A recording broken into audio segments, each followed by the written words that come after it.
In this podcast series, we educate dog owners, veterinary practices, and dog trainers using humane methods. My name is Scott Schaefer, and it's my mission to help you better understand your dog's behavior.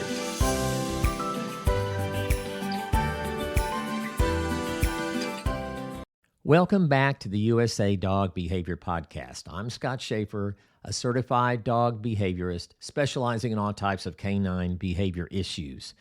In today's episode, we're going to be talking about how will my dog react that are pregnant and expecting a baby, going to have a baby or plan to have a baby in the years ahead, or are actually bringing a new baby into the home. A lot of fears and misconceptions about this. And we're going to talk about this because the internet is full of warnings. But what's the more common, quieter reality about this? We're going to dispel a major myth, outline the real timeline of concern, and give you a proactive plan for bringing a new baby into your home with a dog. That's what we're going to be covering in today's episode. Let's start with the big fear. Many people worry on a deep level that their family dog might see a tiny baby as prey. And that's prey with an E. I want to offer you a solid, reassuring fact right now. In the context of a loving home, this is extraordinarily rare. And by loving home, I'm talking about a normal, sane home where dogs aren't incredibly stressed or anything. Your dog just doesn't live in a vacuum. They live in your family. They know what's what. When you bring your newborn home, you're introducing a new family member, enveloped in your smell and held in your arms. Your dog's brain is wired to understand this as a social addition, not a potential meal. Their likely reactions are curiosity, caution, or even brief anxiety, not predation. Now, to some people, this subject might sound funny, that you're worried about your dog eating your new baby. Well, I know it sounds ridiculous, but I think especially for first-time parents, this is just a nightmare, a bad scenario, worst case that they think about. And I'm just telling you here, it's so rarely a problem that when it does happen, it makes the professional publications in my industry. People talk about it. It's just very, very rare. I'm not here to tell you that it never happens, but it's so rare. So if it's not prey drive, why might a dog be so overly interested in the new baby? Because babies are honestly kind of weird from a dog's point of view. They don't move like adults do. Their movements are jerky and sudden, especially as they move into toddler areas. They make loud, high-pitched, and unpredictable noises. Let's be honest. Our dogs are concerned about this, but as parents, they annoy us sometimes. Later, kids become fast, unsteady little toddlers that zoom around. It's a lot of novel stimuli to your dog.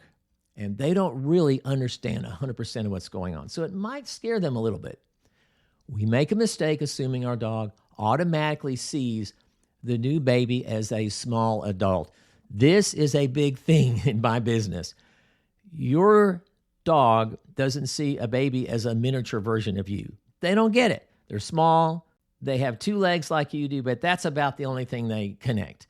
It's a different animal to them in a way until the baby gets a little older. All they see is a new, small, two-legged entity in their home. Our job, your job, is to help them get comfortable with that entity.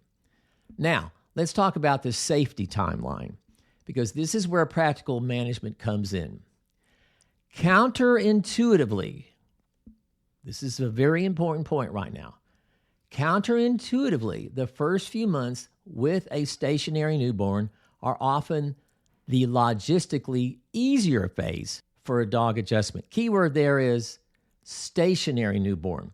The baby is mostly in your arms or a secure device such as a bassinet or crib. The dog doesn't really have access to the baby.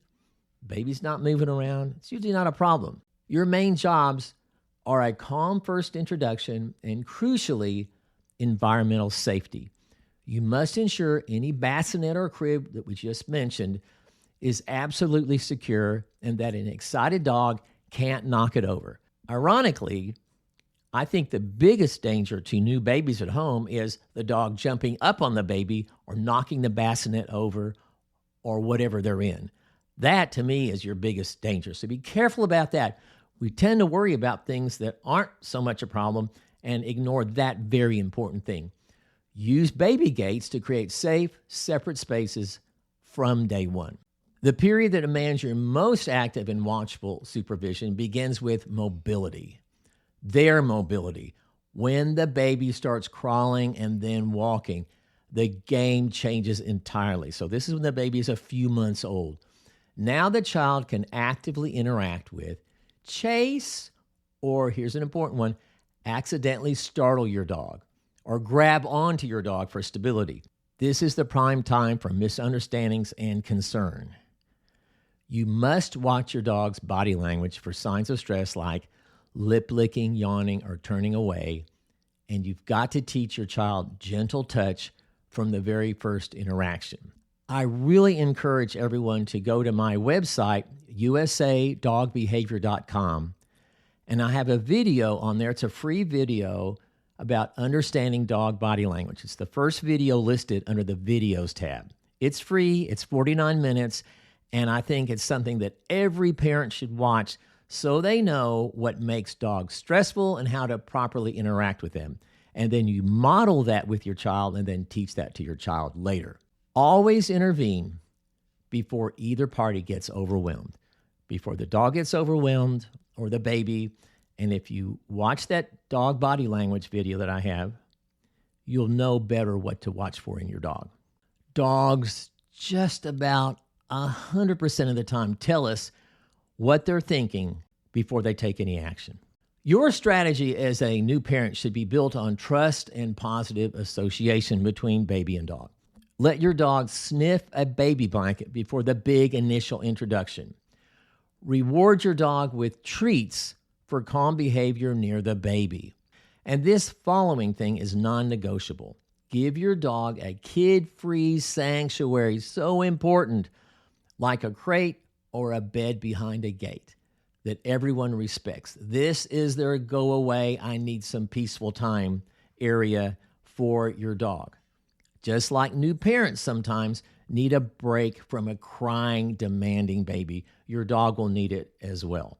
A dog that can retreat is less stressed. Remember, a fearful dog isn't a bad dog. It's a fearful dog. And now I hope you understand a little bit more why that is.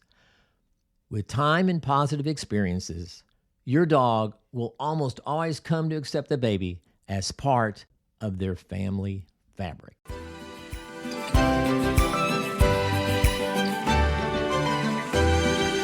Thank you for joining me today.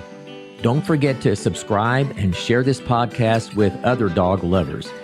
Stay tuned for our next episode where we'll continue our dive into the world of dog behavior.